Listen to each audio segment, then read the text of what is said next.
Mga kapuso, sa December 1, ginadumdum ang World AIDS Day. Sa Bacolod City, pagtaas ang numero sa mga pamatanon nga natapikan sa HIV kang STI ginakabalak-an sang LGU.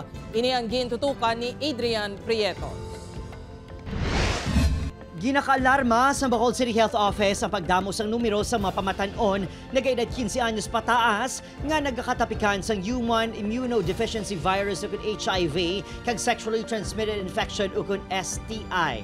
Sa record, sang Center for Health Development sang DOH Western Visayas, human January tubtob September 2024, naglabo sa 105 ang natapikan sang HIV sa Bacolod City.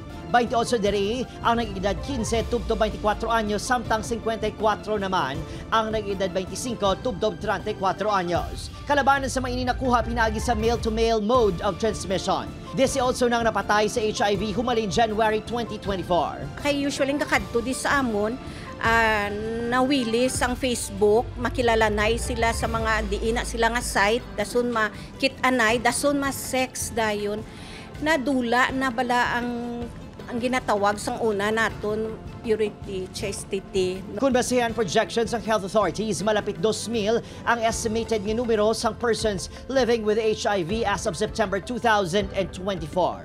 Kinanlan gid mahibalaan naton nga kung sino ang HIV positive. Kay total ga-follow man ta sang Republic Act 11166 nga may confidentiality. Mas maayo nga mas makakita kita damo nga mga cases. No? Si Alice Jr. nag-ako nga may sexually transmitted infection.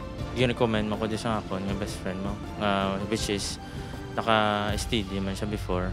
Ang manugbata nga si Judy Ann nagpaidalom sa HIV test bilang rekisitos sa pagbata. Kung hindi ka naman niya guilty nga wala ka sa amo na nga sakit, okay lang magpa-test.